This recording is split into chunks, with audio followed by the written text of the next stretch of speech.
Hey everyone, welcome to Handing the Shame Back, a show dedicated to the incredible adult survivors across the world who have experienced child sexual abuse. We know this is huge, we know it's everywhere, and my mission is to bring this into the public arena as often as possible. I'm Gloria Masters, I'm your host, and every week there is a survivor or someone related to this topic on the show. So I have a returning guest for you today, and just as I introduce him, bear with while I try and remember it all. He is a Dilworth survivor, he's a chiropractor, he's a dad, he's a granddad, he's a crusader for justice, accountability and a safer world, and he's a finalist in the New Zealand Herald Heroes for 2023. So, without further ado, let's bring Neil Harding onto the show. Hi, Neil. Hey, Gloria. Good to be back. Nice to see you. And there's been a lot happening in this space. And I guess one of the reasons I wanted to have you back on the show is because currently or recently there's been another docudrama released around this, around what is happening. And I'm interested as to what you see and what you notice, both in terms of responses, family, friends, institutional, and otherwise.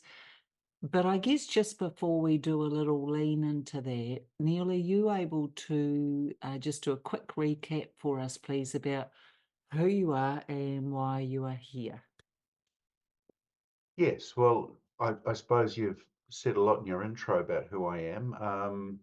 Really, I'm someone who, as a survivor, wants justice and accountability and believes that is critical to recovery, to redress, whatever it is, this journey that we're on, overcoming what happened to us as a child. It's like, what are the things that I need, and are they universal? I know what I understand from I know there's 233 and counting other Dilworth sexual abuse survivors. And we don't all want the same thing. No. However, for me, it's fundamental that there is recognition and an appropriate response to that recognition. And Yeah, 100%. But I just want to bring something up that I think, Neil, we know that there are 30 that didn't make it and yeah, ended their lives as a result of all of this. Is there that's it's really hard. It's really hard yeah, knowing that the impact of this and an impact of a cover-up has shortened lives, and not minimizing also the failure to launch of so many other guys and in life, and the difficulties and the challenges and the obstacles that's placed in front of them, yeah, and recognizing and understanding that is really important. And as a cohort, I'm seeing it's not just me.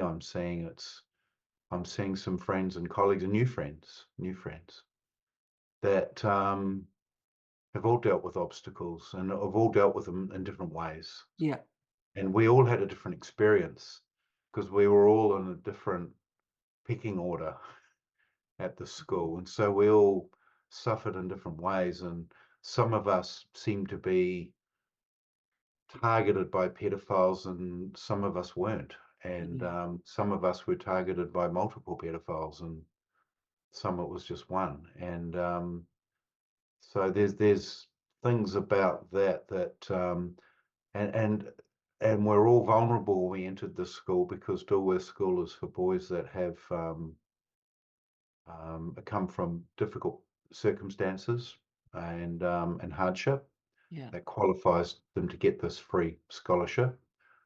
So we all had things, either abandonment, rejection, grief. Um, Most of us didn't have a dad or a man in our life, and that made us particularly vulnerable. Yes. There was no silverback gorilla looking after us. So And a perfect hunting ground, really, or perfect. Uh, while these men stepped in to be the new silverback, yeah. and Yeah. So look, for those viewers and listeners who perhaps aren't in New Zealand, Dilworth School had over decades a pedophile ring operating among the staff and clergy attached to the sporting school. And Neil is the person responsible for and leading the class action against the school around what happened and the horrendous systemic child sexual, physical, and emotional abuse that occurred. So it's a great privilege to have Neil with us today.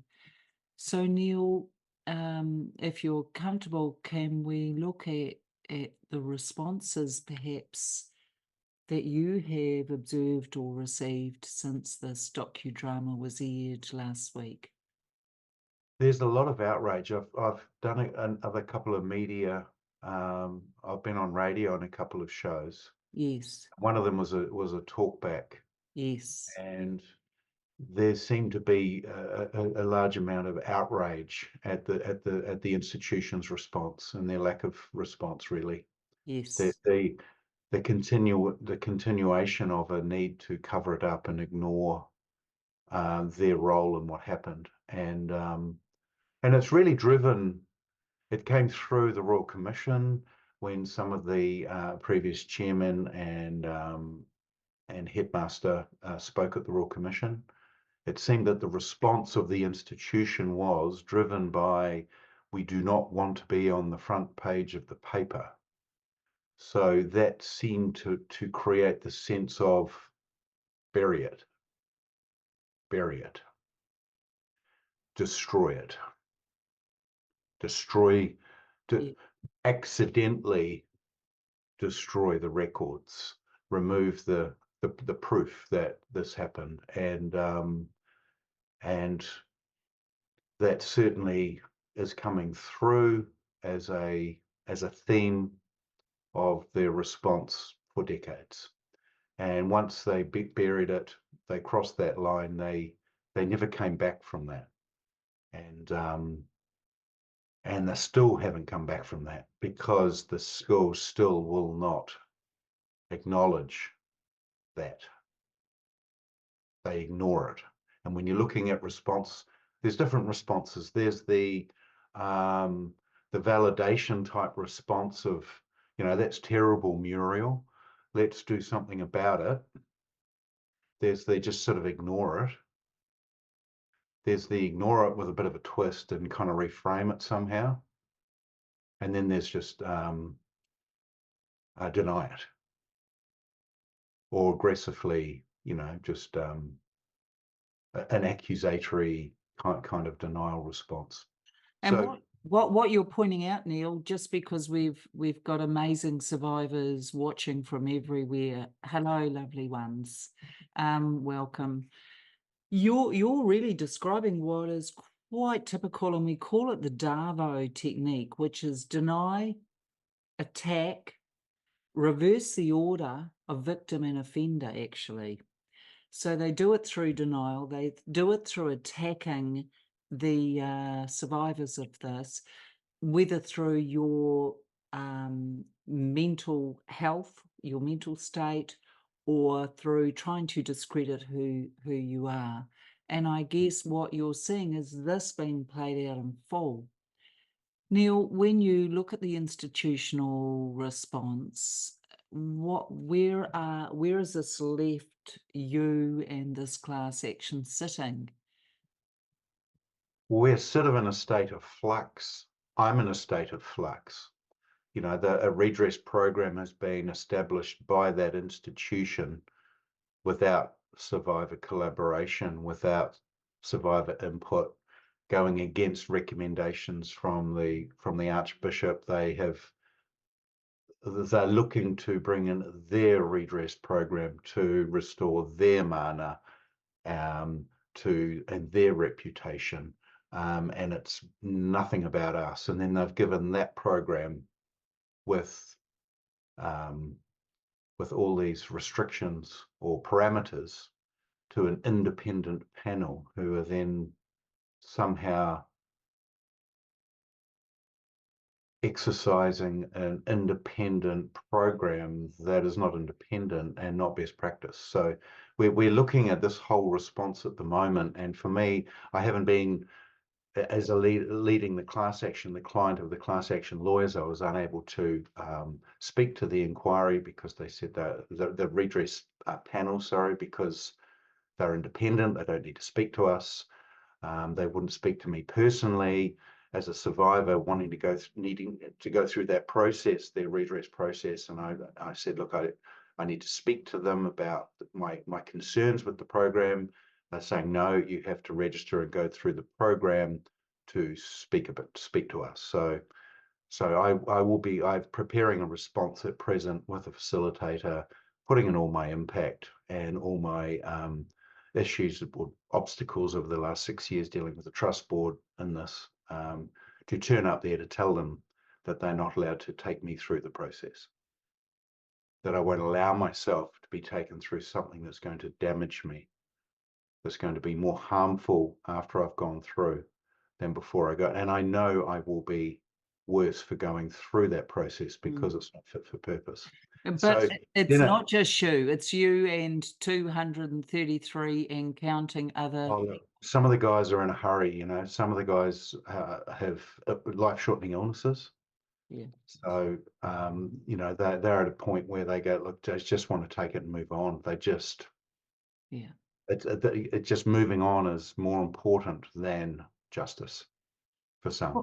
Well, the interesting Just want it to end. They just want it to end, and that's kind of, it seems that's the strategy of the institution. It's drag it, drag it, drag it, drag it, get them desperate, offer them crumbs, and they'll take it in a full and final clause, and which is don't come back. They might as well give us a trespass notice as well. That's how it feels. Interesting how an independent body can create some structure or response or solutionize this issue without survivor voices. I'm a little bit gobsmacked, to be fair. I am a little bit too, that that the redress panel don't recognize what's really happening here.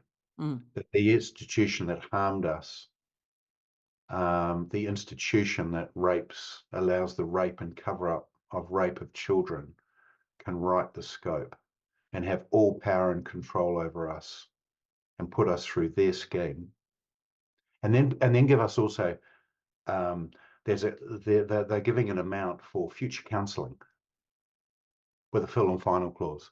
So they are that good that they know exactly. One guy, I heard he's been given $14,000 for his future counselling with a full and final clause. And I'm going, you're that good? You're really that good as a panel that you can stand behind that number and say his future counselling needs are going to be $14,000, and you're that confident that you can put a full and final clause with it. And what we know about modern day redress is that there's no NDAs, so there's not an NDA or non-disclosure agreement with this, but there's a full and final clause. Now, other survivors I've spoken with other institutions that have approached me have said that within their redress offer is a clause that says if this is deemed to be insufficient in the future, it can be revisited, or words to that effect. In other words, if the institution is genuinely looking to play win-win and help in the recovery of that survivor or victim, then what have they got to hide? Yeah. by not saying that they can revisit this in the future if they are genuine. Now, of all the institutions, Dilworth is the one that has the most financial ability to revisit it. And yet they are deciding that they're going to use a full and final clause and a future with a here's the money for the future, go away. And that's not mana restoring, and that's not peace and healing. And it's a school. And it's a school. Some of these kids were orphans. This is their family. This was their life. This is their family. And they've been told, here you go. And it's effective they've been told go away and don't come back. And as alumni, there's no peace and healing and restoration of mana with that when it's a school, and it's a special school. We're all old boys are discretionary beneficiaries of this school. There's all these elements to the school that makes the school quite different. Do you And believe that with the, as you're talking, I'm thinking, gosh, how simple it would have been, genuine, I'm talking here in terms of apology, for the trust board to have simply said, we are so deeply sorry. What do you need? I've been offering that to them for 6 years, and I think now as there was an inquiry done last year, 500-page report by Dame Sylvia Cartwright Yes. and Francis Joychild KC, so ex-Governor General of New Zealand, led an inquiry, 500-page report. They talked about this. They gave 19 recommendations. One of them was around collaboration and how they rebuild those bridges to the victims. And it seems as a process that's going forward, maybe. And it seems what I'm hearing through the trust board that it may be as long as I'm not connected to it. I think they're seeing me as someone that needs to be removed from a collaborative process, which I find, Right. if that is true, Yes.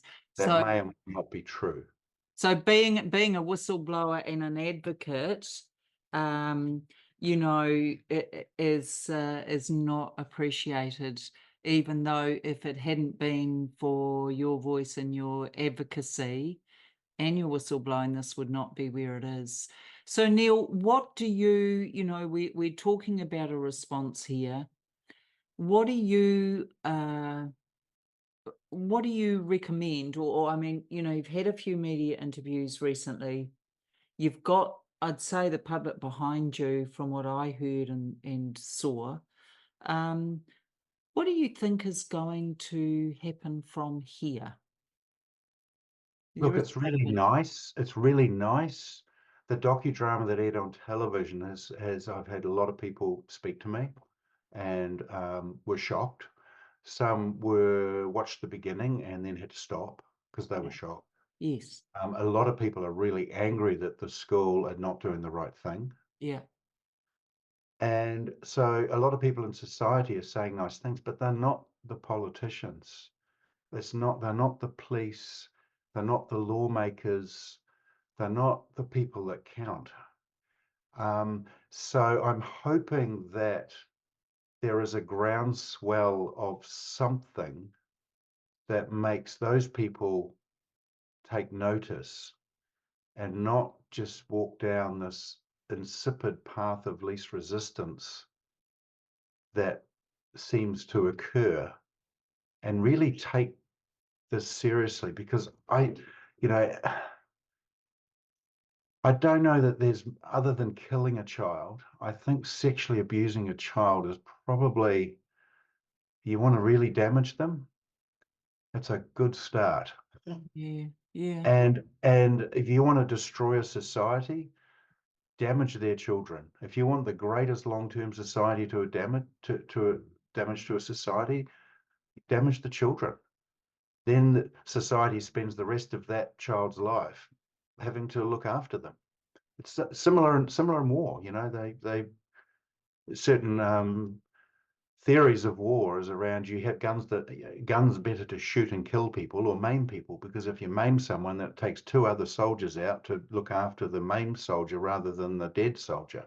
So there's theories of war around that, and you look at the maiming of children, going, you got to stop this. We got to stop this, and people that knowingly are complicit and create environments where hundreds of boys, hundreds of children get sexually abused. That has to be stopped. That has to be, and the threshold is way too high, because they're saying it hasn't reached the threshold to charge with perverting the course of justice or this vicarious liability issue. And Wow. and that's my big thing. It's like, okay, they've dealt with the pedophiles, but the pedophiles were there because they were allowed to be there. In fact, what they didn't want, the worst thing you could be as a staff member at Dilworth in the 70s and the 80s and the 90s was a whistleblower. If you're a pedophile, you're fine because you're not a whistleblower. And I'm not saying they were necessarily deliberately employing pedophiles, but they certainly weren't wanting whistleblower staff members. And So those staff members either didn't last or leave, or they were moved on. it's interesting. You've raised a few interesting points. So I want to go back to one if we can. Sexual abuse casts a shadow the length of a lifetime. Mm. It will always feature somehow, whether through being triggered, whether through having unwanted memories occur, how we deal with relationships. The cost is huge. Interviewed a specialist detective from the police over in Australia, and she said this to me: murder is one and done. It is terrible. We're not trying to detract from that at all. But child sexual abuse goes on forever. And I think when you raise that point, Neil, I think it's really impactful. And I don't think that people realise, and look, they can look away and think, isn't that terrible? But at some point, we know that 1 in 3 girls and 1 in 6 boys by the age of 16 will have experienced child sexual abuse. Yeah. As you and I know, we've talked about this many times. Where's the noise?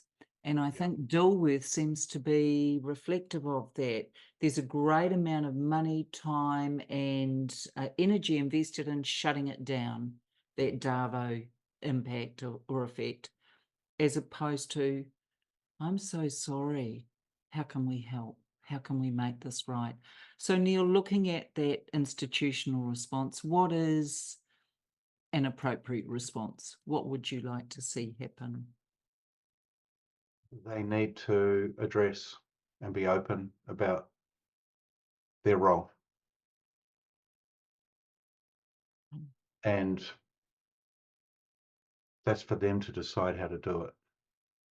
But we need them to not stay silent and ignore those questions. And one thing that they will never do, I don't think, is do a media interview. If they did a media interview and took questions from the media and answered those questions, that would be a demonstration of openness and transparency and front-footing their role. I just don't know. We're so far off them doing that. Yeah. So legally, what is the team saying? Your lawyers and advocates, who we know have been amazing. So shout out to them for donating their time and effort into this. It's been a long haul for them Oh, as well. it's been some amazing people have done some incredible work, because you're dealing with $1 billion behemoth that doesn't want to budge a millimeter. So Yeah. to actually get that independent inquiry was a major win. But they just now they're saying they're working on the recommendations and the window dressing, and they're doing all sorts of stuff, and it's just the same old stuff. But you know, in my original recommendation to them, I was discussing the 5 steps of repentance, which is recognition, remorse, refrain, putting policies and procedures to stop it happening again, recompense, financially making it right, and restitution is trying to undo it, which is really hard. How do you undo that damage? When they're not recognizing what they've done, it all falls over. We've got nothing. We've got nothing. And so the recognition element is the key element for moving forward. Yeah. It's a full recognition of impact, of decisions, and the thing is, as I said, bury it, destroy it. They've certainly some very important documents have been accidentally shredded. Right. And that came out of the Royal Commission. It wasn't like, oh, we can't find them. I was really disappointed when the general manager of the Board of Trustees accidentally destroyed the whole file on Peter Taylor. The guy that did it is dead, so he can't speak to whether he did it or why he did it. It just sort of seems a little bit fanciful. But because it's just there's these things that, okay, well, you can't prove it. You can't prove it. We've destroyed the things that have us not be able to be proven that we've done it, but we've got our hands all over it. And you just look and you go, well, I don't know how you reconcile the things that have happened. I don't know how you reconcile what happened to Mark Stauffer and how they caned him and gave him back to his abuser, how he did a petition. They caned all the boys on the petition. They called his mum in. They destroyed the relationship with him and his mum because they didn't tell her what his complaint was. And they just said he'd been naughty. And she said, come on, Mark, try harder. He didn't know, they hadn't told her. Permanently destroyed their relationship. He then tried ringing the media to whistleblow. He got expelled. And then within a year, the minister that he had been complaining about got to resign because of sexual abuse allegations. A whole number of them came through at the same time. And Mark wasn't the only one caned for reporting abuse on Peter Taylor. The school never went back after that, expelled him within a year of that happening and said, mate, you were right. And they've never gone back to him. They've never gone to him now. No one has ever gone back to him to say, mate, you were right. We were wrong. And not only did we get him to resign, we gave him we gave staff members glowing references, and they went on to abuse at other institutions. Yes, he moved on to another school, didn't he? Yeah, And carried on from there. Yeah. It's what they do with the Catholic priests, or used to. And it seems that the Anglican Church knew as well. Yeah. And so that's another, but that's not, I don't want to talk about that today because in terms of response, I suppose, their response has been wholly inadequate as well. So for you, as you sit back and you look at all this and you look at right now it's out, let's see what's going to happen as a response from the rest of the country. What it does though, it's been 6 years. Yes. Been 20 hours a week probably for 6 years. Yeah. So I've lost a lot of people along the way. I had a best friend, when I told him that before he found out from the media that they'd charged the scoutmaster who molested me, and they're going to be charging him on Monday. He said, mate, when are you going to get closure from all of this? He kind of has been on top of mind, for a couple of years now. So he was right. He'd had enough. He'd had enough. He couldn't be with me. He couldn't stay with me. So he was there. He was gone quite early. And then my own family. Sometimes there's a price to pay for standing up. Yeah. And I didn't know the price was going to be this high. I didn't know the journey was going to be this hard. I didn't know there were going to be these obstacles. But I'm a principled person, and I can't stand by and know that 30 guys have committed suicide and hundreds of boys were knowingly sexually abused and stop. And it's hard. It's hard because it's a double-edged sword, and it has its impact on my life. One of the things that happened was that I had a repressed memory. I um, I knew I told my mother after I left Dilworth because I refused to go back. But she kept taking me back. She kept taking me back, and I knew I told her, but I thought it must have been after I left, because if I had have told her beforehand, she wouldn't have kept taking me back. But then I managed to track down my best mate from Dilworth who had disappeared, and I'm thinking, oh no, I hope you're not one of these 30 that aren't with us anymore. And luckily, I found him in England, and he's married with a couple of young kids. And it's like, mate, you're still alive.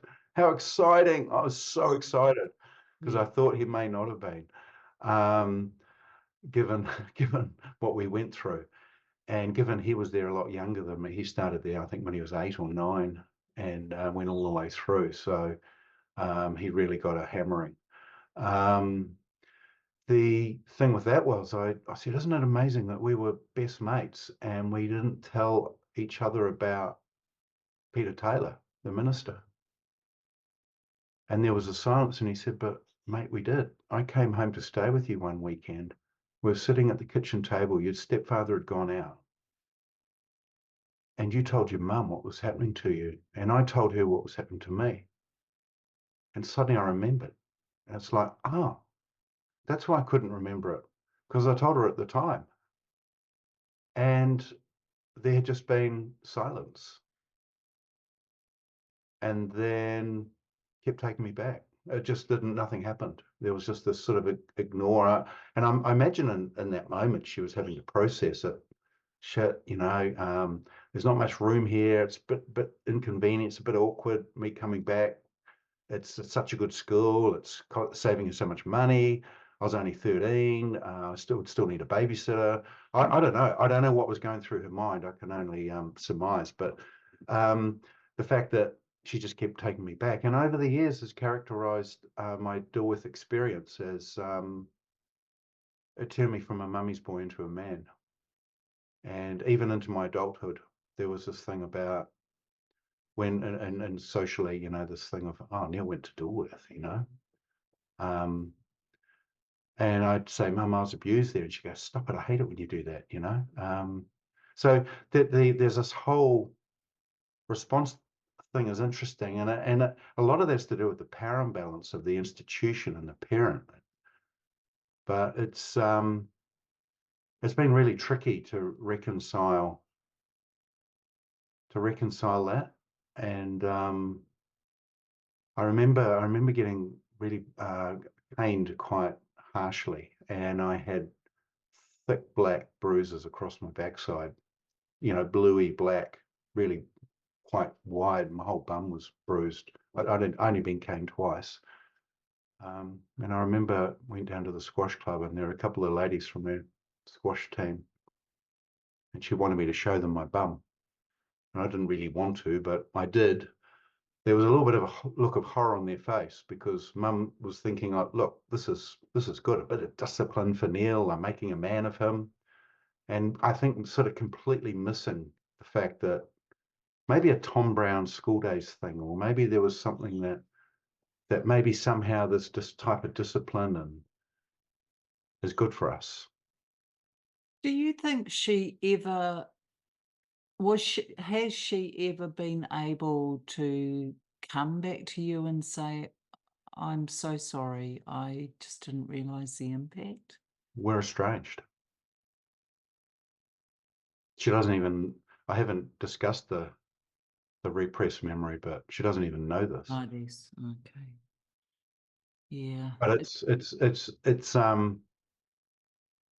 it's tricky when people just there's sort of a betrayal. There's a betrayal obviously by the abuser, but particularly when you're groomed, there's that betrayal. Yeah. There's the betrayal of the institution that don't respond appropriately. There's a betrayal by the police when I went to the police in 97 and they wouldn't take a statement from me. No. There's a betrayal by our lawmakers because they can't find reason to charge people for knowingly creating that environment. There's a betrayal from my family because they're not saying, Neil, it's terrible. Let's take you down. Let's sort it out. And I suppose the part of the message, part of the reason I'm sharing what happened about, it's difficult to do to share about something so personal with my mother, Yeah. but it's looking at response and going, if the people around you go, I believe you, I validate you, that's terrible. Fucking, we're going to go down there and we're going to sort this out. I'm with you, and we're gonna sort this, and we're going to cotton wool around you, and we're going to look after you, and it's okay. We'll take care of you. And I'm 58. And I'm still getting that sense of betrayal. It's like no one's ever done it, and they're not doing it now. No. The sense of it can be a lonely journey, and in this whole thing, I go to my 11-year-old child in my chest and say, it's okay. I choose you. I choose you. It's okay. Um, we just have to find a way through this. And I think the survivor community is probably a good place because I think we get it. Wow. We've walked that path together, and Yeah. we can sort of hold each other. Mm. And I really value the work you're doing, Gloria, because that's how I feel here. I feel like within this space, I have that. Wow. Standing right beside you, Neil. Thanks. Yeah, betrayal's a biggie, and I know you and I spoke the other day, and you'd mentioned that betrayal was something that needed to be discussed. Is there any more around that you would like to share? I don't know. I don't know who the listeners are, The who the survivors, that's going beautiful to survivors. listen to this. If they're fellow survivors, that it's Yes. Yes. validation.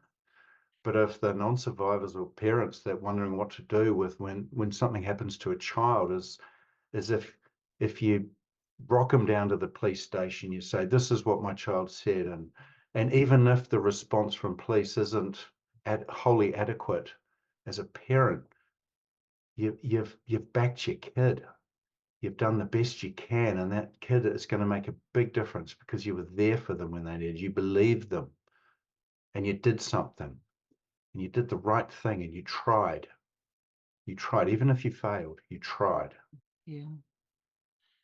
And I hear what you're saying. I think there are some of the amazing audience watching this who will have experience in terms of like you do, where no one stood with them or tried to advocate or protect. Mm. And then we have some who were instantly believed and action was taken to keep them safe. And I think it's as you said at the beginning, Neil, it's that for every survivor, although we have similar PTSD or complex post trauma symptoms, each survivor journey is different. Yeah. Mm. And Mm. just know you're never alone. And for the amazing survivor family watching us, there are among them others from schools that had similar experiences. I'm thinking of one over in Australia, particularly where class actions were taken as well. But the reality is, betrayal's a hard thing because it goes to the heart of, this all began for you at the age of 11. Mhm. You then, from that point, had betrayal from mum unwittingly or wittingly chose not to act or believe, or was perhaps groomed by the school and Hmm. the pedestal they had put themselves on. You then had betrayal from others as you were growing up in terms of it being minimized, you being made to feel as though it's not that big of a deal. So again, all that happens to survivors like you is it's layer upon layer is just taken off and taken off. And then, to the point now where you're leading a class action, it's been 6 years, there's 233 and counting, um, survivors that have come forward, and there's still the sense of where's the noise, where's the action, where's the appropriate response. And this is what has to change because it's hard being 58 and feeling lonely and feeling betrayed. Yeah, I have a loving partner, very supportive partner. So, and I have loving kids and supportive kids. So I'm okay. yeah, But where are this docudrama aired and there was silence. The silence was deafening from my family and friends and the people that had been there that sort of couldn't stay with me on it. Um, and and I changed. I had counselling and I changed, and they didn't like it. And what changed for me was this desire to do justice for the 11-year-old, and that involved getting a bit of self-worth back. It involved a bit of self-confidence. yeah. It involved being able to be more honest and not be able to handle bullshit. And so I sort of went through a bit of a metamorphosis, I suppose, and I've had to grow up, I suppose, Yeah, in a way that I didn't realize I needed to grow up. But it's a form of maturity, I suppose. And the counselling has been very action-based counselling. The counselling has been there's the next obstacle and the next obstacle and the next obstacle. And I suppose that's been quite good from a counselling perspective. We're certainly not stirring up and churning up the water and the filter's blocked and everything's just settling. It's very yeah. applied counselling, looking Uh, at the next obstacle. yeah, but I am going to call you on something because not on this in this space are you ever going to um, put yourself down, Neil. It's not a growing up thing. You grew out of your existing, crabs lose their shells and they lose them because they're growing. This is not growing up or needing to mature. This is a recognition and awareness that actually what you were trying to have fit couldn't anymore.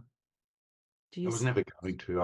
I think I realised that Yeah. as soon as I sort of put my foot down for me, it was going to be the end of everything. So those who can see the survivor and the warrior in you will always stand by you, and Mm. those who can't will fall away. And Mm. Yeah, it's just hard. It's hard yeah, when I thought those people were close yeah, and family. yeah, You know. yeah. So we need people like you in the world. We need you to be who you are, and for all those beautiful men who have suffered what they have, my heart breaks for them. Yeah, it's hard. It's hard, and it's hard with an inept response by that institution. Yeah, It's really hard seeing these guys being re-damaged, re-traumatized, yeah. and a reaffirmation of their worthlessness and their I just voiceless. don't know. I don't know why it's allowed. I We just have to don't change it, understand. Gloria. We have to, and I hope we can. I hope we can get Yeah. something that I can get to a point where I'm going, oh, I think we might be here. I just don't want this to be No, this hard, intense no. struggle for justice. Look, it was Nelson Mandela that said a country's culture is defined by the way they treat their children. And my thing is, shame on you, New Zealand. Yeah. Where is the noise? I think I shared with you, I went over to Australia last year and presented at the International Mental Health Conference on the silent endemic, because this is what this is, Yes. just absolute silence. And yeah, it's just got to change. Well, the thing about New Zealand, we're bottom of the world, we're 100% pure, we're green, we're safe. We're safe. People like New Zealand because it's safe. We're a Yeah. microcosm of any other country in the world. No, but there's this thing that we're safe here, and people come here and they think, oh, we're safe. Mm, It's like, don't ask a third of our children. no. Well, there's a third of us wandering around, aren't there, Neil? A third of us as adults.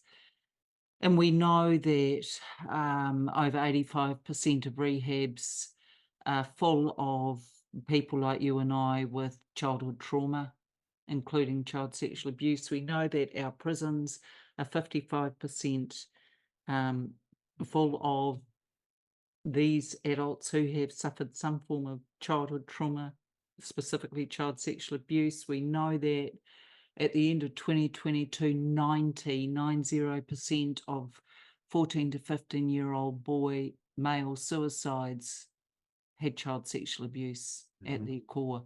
Need I go on? Over 70% of PTSD sufferers are not Vietnam vets. They're people like you and I. The lowest prosecution rates in the OECD. That's us too, isn't it? It's 1%, Neil, Mm. of child sexual abuse cases that are brought before the courts are convicted, I heard. So, we've got to wake things up and shake things up. And, at the end of the day, let me paint you a disparate picture. Vietnam vets, child sexual abuse survivors, Vietnam vets, once they land, they are given medals. They are taken through any town. They will never buy a drink again in their lives. I'm not advocating people drink. They get benefits and are looked after in an ideal world for the rest of their lives. They are considered to be severely post-traumatic, traumatized. We are the bigger group, and there is shut up, go away, die down quietly. We don't want to know. You're making this up. You're deluded. You're this. Wasn't that bad? Why do you still need to talk about it? Mm. Spot the Aren't you under difference? that yet? When are you going to get a life? Yeah.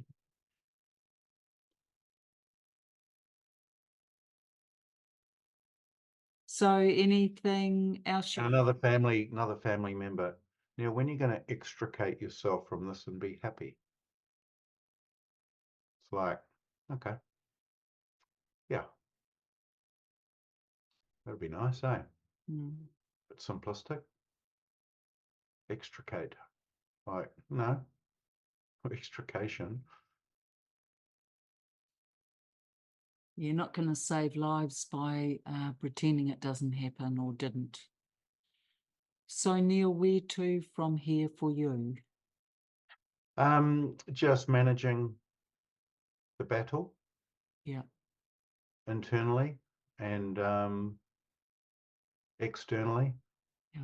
facing myself and keeping up the fight for justice.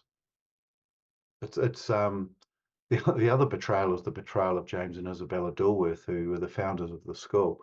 So there's a sense for me that they would want one of their boys to step up and put their hand up and say, no, no way. I'm pretty sure they didn't establish that school for this. No. So it's a burden. It's a burden that I carry. I didn't know I was ever going to be soldiered, of carrying this kind of burden. I didn't realize I was going to learn what I've learnt. And it just the burden seems to get heavier.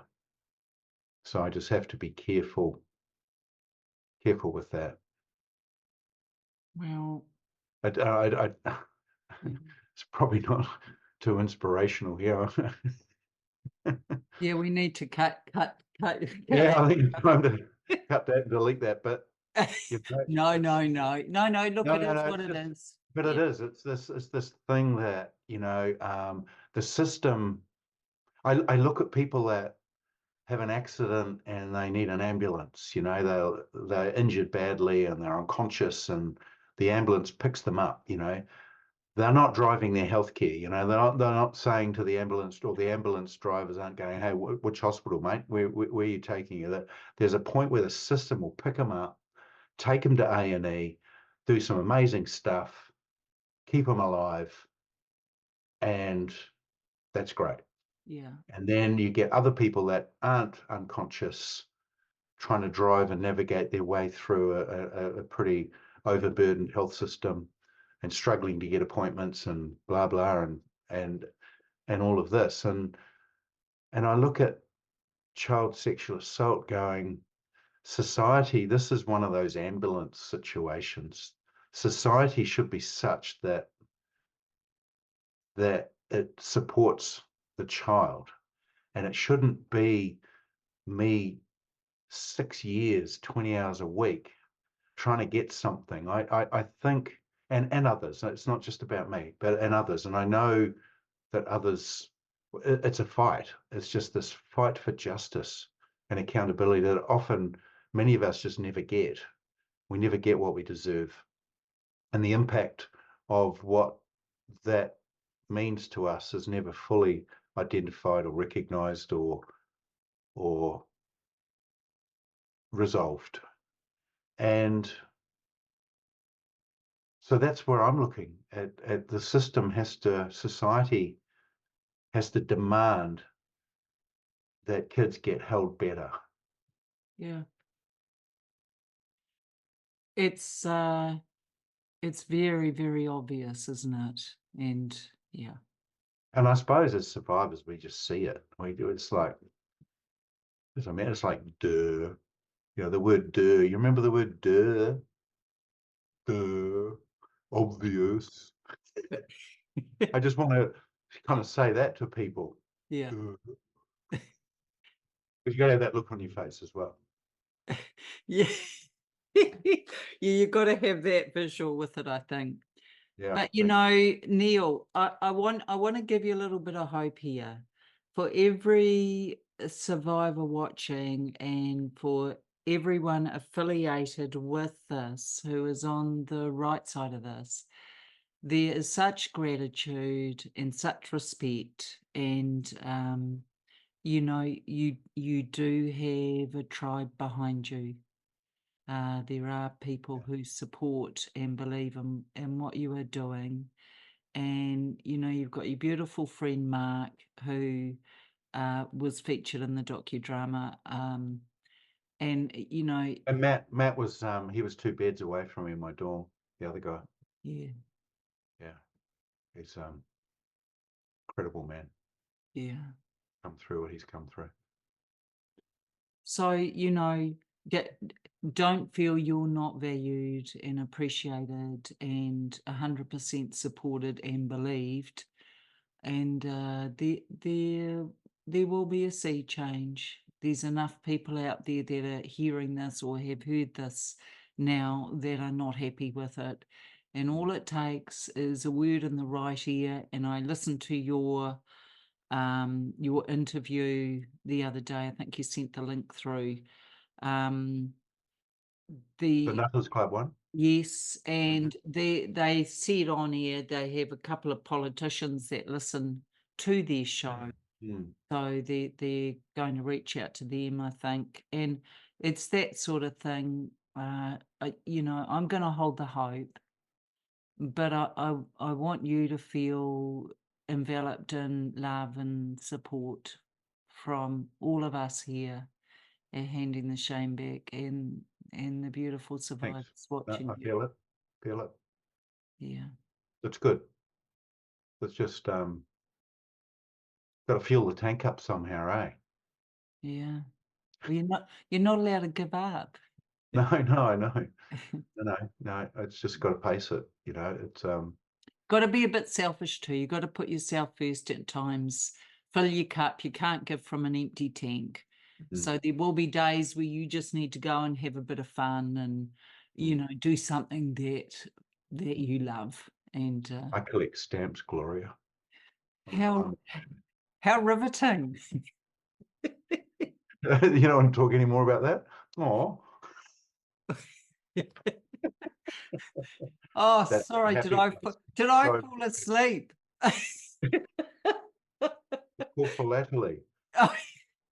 And I just find that I can absorb and drift off into. It's one of the things I did. I played a lot of cricket. Cricket is a game that lasts ages, and so you can just hide in that game for days. Yeah, and But it's I another found falling asleep thing, isn't it? Yeah, I know a lot of people do that. It's like It's watching paint dry. Yes, but that's great too. Have you ever watched paint dry? Sometimes I'm sure I see steam coming off. So, as we're finishing, any words or any suggestions you would give to our amazing survivors watching this? Any words of advice? Neil, there could be Dilworth survivors that watch this, but there'll also be the big army of survivors we have that are part of. I feel that there's a little bit of a wave that this docudrama has created. And I'm going, is this just going to be a wave that dies, or is it going to break onto the shore? Oh, let's have it smash onto the shore, shall we? So I reckon, let's have Yeah. a big one. Yeah. So there's something there. So I'd say if everyone looks at giving something a nudge, I don't know. So, hey guys, pay it forward. Tell one person about what's happening with Dilworth School in Auckland, New Zealand. Give it a nudge, just a nudge. Yeah, I'm one not asking person. for a lot, Pay it just forward. a nudge. Yep. Just a nudge. Yeah. We'll see whether that does anything that loosens some screws, and on the ceiling. You never know. But yeah, so look, as we're closing out, Neil, please don't go anywhere. But audience,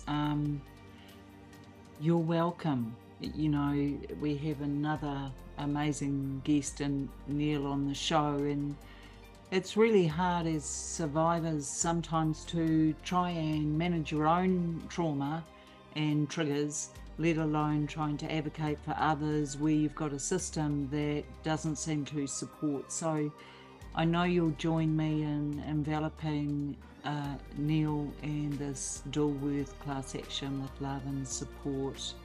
And I know you'll also join with me in saying to him and to those incredible men, I see you, I stand beside you, and I believe you. Thank you, Gloria.